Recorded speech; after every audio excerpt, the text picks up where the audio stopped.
সকাল 5:30 থেকে ঘুম থেকে উঠে আমি কীভাবে সংসারের কাজগুলো সুন্দরভাবে গুছিয়ে করে থাকি সেটাই তোমাদের সাথে শেয়ার করব। তার সাথে আমার এই ছোট্ট বাড়িটা কেমন দেখতে সেটাও শেয়ার করব। অনেক দিন ধরেই তোমরা অনেকে আমাকে কমেন্ট করছিলে হোম ট্যুর দেওয়ার জন্য, ভাবলাম আজকে সেটা করেই ফেলি।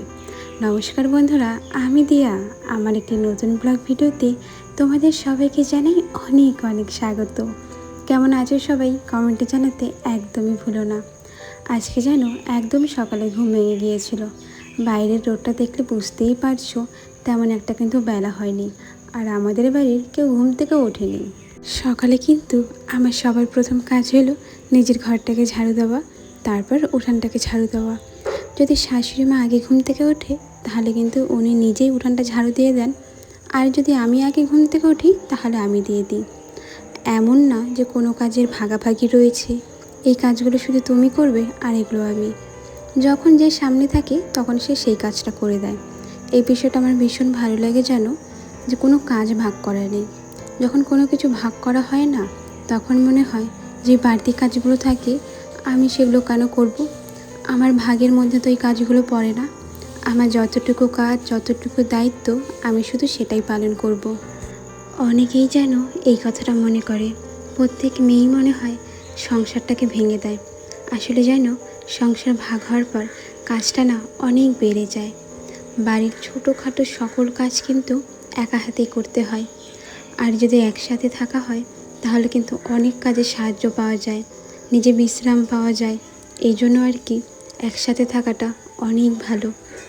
বর্তমান সময়ে দাঁড়িয়ে জয়েন্ট ফ্যামিলি খুবই কম দেখা যায়। এখন সবাই সিঙ্গেল থাকতেই পছন্দ করে। ছোট সংসার হবে, ছোট সব কিছু হবে, সেটাই ভালো লাগে। আসলে সত্যিই ভালো লাগে ছোট্ট একটা সংসার হওয়া। তবে পরিবারের সাথে থাকা, একসাথে গল্প করা, এর মতন আনন্দ হয়তো কোথাও পাওয়া যাবে না। সকালে কিন্তু আমার রান্নাঘরে তেমন কোনোই কাজ থাকে না, শুধু রান্নাঘরটা ঝাড়ু দিয়ে হাঁড়িটা ধুয়ে আমি রান্না বসিয়ে দিই। কারণ রাত্রেবেলা আমি সব বাসন ধুয়ে রাখি, সকালে উঠে আমার কোনো চিন্তাই থাকে না। তো যাই হোক, এরপর কিন্তু আমি স্নান সেরে সিঁদুর পরে তারপর সোজা চলে গেলাম রান্নাঘরে। রান্নাঘরে গিয়ে দেখি দুটো কাঁচা পেঁপে রয়েছে। ওই যে বলেছিলাম না, আগের দিন রাত্রেবেলা শাশুড়ি মা অনেকগুলো পেঁপে নিয়ে আসছিলো, সেই পেঁপের মধ্যেই এখন শুধু দুটো রয়েছে। তো এই দুটো পেঁপে দিয়ে ভাবলাম তরকারি করি। তবে পেঁপের তরকারি আমার তেমন একটা ভালো লাগে না, কেমন একটা রোগীদের খাবার মনে হয়। যদি মাছ দিয়ে বানানো হয় তাহলে একটু ভালো লাগে, এমনি ভালো লাগে না। সেই জন্য ভাবলাম একটা ঘন্ট বানিয়ে নিই, তাহলে খেতে ভালো লাগবে। এখানে বেশ কিছু শুকনো লঙ্কা নিয়েছি, 5 ফোড়ন আর অল্প একটু আদা দিলে যেন সব রান্না খেতে ভীষণ ভালো লাগে। এদিকে সব কিছু সোমবারে বসিয়ে আমি গ্যাসের পাওয়ারটা কমিয়ে দিলাম। আদা দিয়েছি তো যদি পুড়ে যায় সেই জন্য। আমি কিন্তু সাথে সাথে পেঁপেটা দিয়েছি। এরপর দিয়ে দিয়েছিলাম লবণ আর হলুদ। আমি কিন্তু এর থেকে বেশি আর কোনো কিছুই দিইনি। পেঁপের ঘন্ট খেতে কিন্তু ভীষণ ভালো লাগে, আর অনেকটা মিষ্টি মিষ্টি হয়। তাই এর জন্য পেঁপের ঘন্টতে কখনো চিনি দিতে নেই। যদি চিনি দেওয়া হয় তাহলে সবজিটা খেতে বেশি মিষ্টি হয়ে যায়। তা যাই হোক, যতক্ষণে পেঁপের সবজিটা হয় ততক্ষণে আমি যে প্রেসারে আলু দিয়েছিলাম সেটা ছুলে নেব। সকালে তো আলুর তরকারি বানাবো আর পেঁপের সবজি। এখনও কিন্তু তেমন একটা বেলা হয়নি, মাত্রই সবাই ঘুম থেকে উঠলো। এখন ফ্রেশ হয়ে তারপর খেতে বসবে, ততক্ষণে কিন্তু আমার সব রান্না হয়ে যাবে। এই যে সকালের দিকে আমি ভিডিওটা বানাই না, এই জন্য আর কি ঘুম থেকে একটু তাড়াতাড়ি উঠতে হয়। কথাই আছে জানো, যেই কাজটা করবে সেটা মন দিয়ে করো বা ভালোবেসে করো, তাহলে সেই কাজটা তোমাকেও ভালোবাসবে। আর কোনো কাজ করার সময় তাকে যদি ভালোবেসেই না করো তাহলে সেই কাজটা কী করে ভালো হবে বলো তো। আমি যখন ছোট ছিলাম, মানে পড়াশোনা করতাম, স্কুল বা কলেজ যেটাই হোক না কেন, তখন কিন্তু খুব মন দিয়ে পড়াশোনা করতাম। আমার ছোট থেকেই পড়াশোনা ভীষণ ভালো লাগে।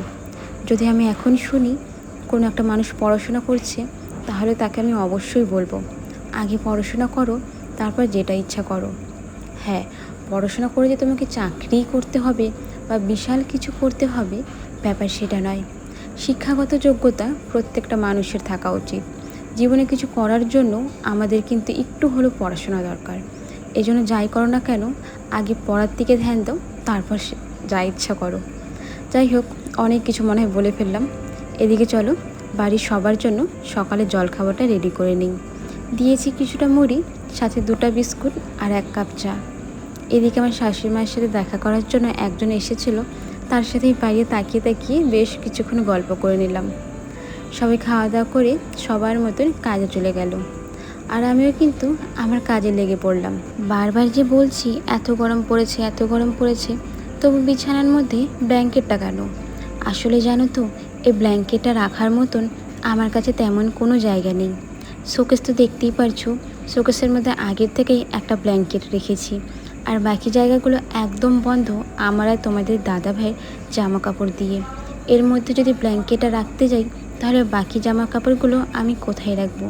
পুরো শোকেসটা একদম ফেটে যাচ্ছে জামা কাপড়ে। আর এছাড়া তো আমার ঘরে তেমন কোনো জিনিস নেই যার মধ্যে এরকম ভারী ভারী বা বড় বড় জিনিস রাখা যায়। যদি আমার কাছে ট্রাঙ্ক বা বড় আলমারি থাকতো তবে হয়তো হয়ে যেত, তবে এখন আমার কাছে কোনো কিছুই করার নেই। আমি যেন একদম বিয়ের নতুন নতুন আমার কাছে যখন কোনো কিছুই ছিল না, এই যে শোকেসটা দেখতে পারছো, সেটাও কিন্তু আমার কাছে ছিল না। তখন আমি বস্তার মধ্যে ভরে ভরে জিনিস রাখতাম।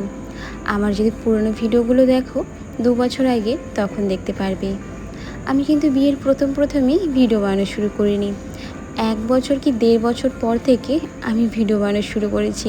আমার আগের ভিডিওতে রিফা বলেছ দামি একটা কথা, লোকজন যে মেয়েদের কি মনে করে, আসলেই গো অনেকে যে কী মনে করে সেটা বলার বাইরে, আর এইভাবে বলাও সম্ভব না। অনিশা বলেছ কমেডি ভিডিও কোন চ্যানেলে দাও তুমি? আমি তো বলে দিয়েছি, একবার রিপ্লাইটা দেখে নিও। হ্যাঁ, এরপর কমেন্ট করেছো সোমা বর্মন দিদি ভাই, পূজার লাইক দিদি ভাই কমেন্ট করেছো, খুব ভালো লাগলো, অবশ্যই হোম ট্যুর দিও, দেখতে ভালো লাগে।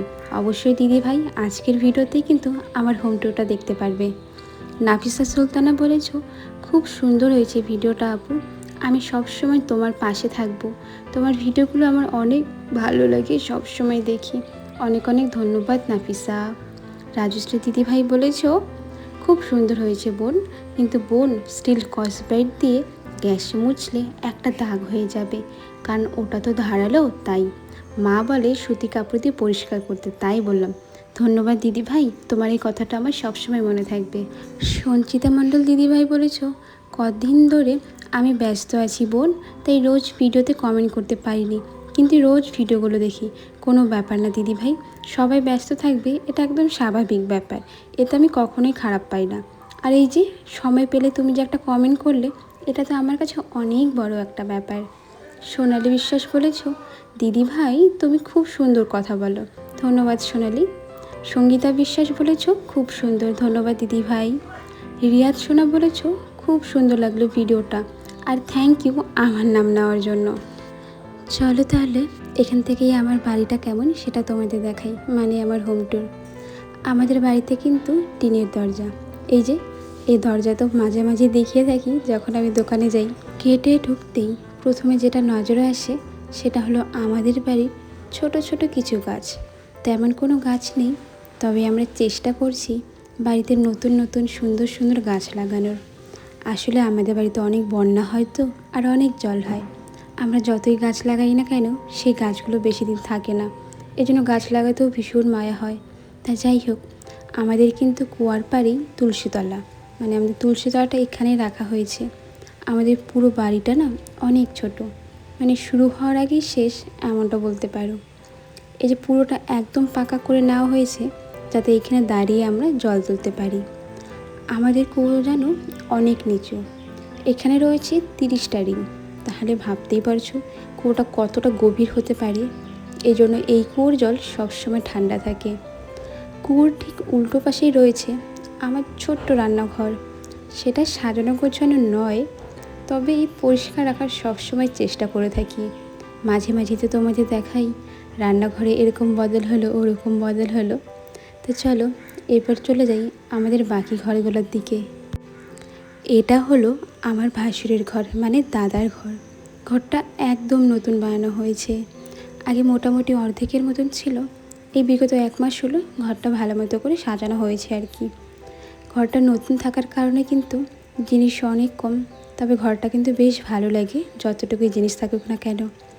এখানে রয়েছে খাওয়ার টেবিল, যেখানে সবাই বসে খাওয়া দাওয়া করে, তবে আমি কখনোই বসি না এখানে খাওয়া দাওয়া করার জন্য।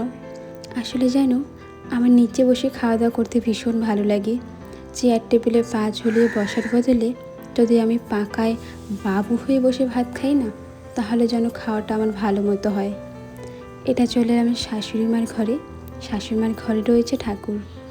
এই যে নতুন ঘরটা ছিল না, আগে সেখানে ঠাকুর ছিল, তবে ওই জায়গাটা পরিষ্কার করে ঠাকুরটাকে এখানে আনা হয়েছে একদম সুন্দর একটা জায়গায় বসিয়ে রাখার জন্য। তো এই ঘরটাও সেম বাকি ঘরগুলোর মতনই, শোকেস, ড্রেসিং টেবিল, খাট, ব্যাস এতটাই। আমার হোম ট্যুরে আমি হয়তো তোমাদের সাথে তেমন কোনো কিছুই শেয়ার করতে পারছি না। ভালো ফার্নিচার বা ভালো কিছু দেখাতে তো পারবো না, যেটা আছে আমি শুধু কিন্তু সেটাই ঘুরে ঘুরে দেখাতে পারি। এটা হলো আমার ঘর। আমার ঘরে ঢুকতেই প্রথমে যেটা নজরে পড়বে সেটা হলো কৃষ্ণ ঠাকুর। আমি একদম ঘরের সামনেই রেখেছি। যখন ঘুম থেকে উঠি আমার সবার প্রথম কিন্তু এখানেই নজর যায়। প্রণাম দিয়ে ঘরের বাইরে বেরোলে কিন্তু আমাদের সারাটা দিন ভীষণ ভালো কাটে। এরপর চলে এলো আমার পছন্দের জানালা, যেখান থেকে দাঁড়িয়ে আমি বেশিরভাগ ভিডিও বানিয়ে থাকি। এরপর এদিকে নিচের দিকে না রয়েছে গম, চাল, আমার কসমেটিকের কিছু জিনিস, গ্যাস আর টিভি, আর তার পাশে তো আমার শোকেস। আর এখানে না হলুদ একটা ফুল রেখেছি, এই ফুলের থেকে বিছানার ভিউটা দেখতে বেশি ভালো লাগে সেই জন্য। আর ছোট ছোট জিনিস দিয়ে ঘরটা একটু ডেকোরেশন করার চেষ্টা করেছি। ঘরটা যেহেতু বৃষ্টির কারণে অনেক জায়গায় কালো কালো হয়ে গিয়েছে, এই জন্য ডিজাইনগুলো বেশি একটা ভালো লাগে না।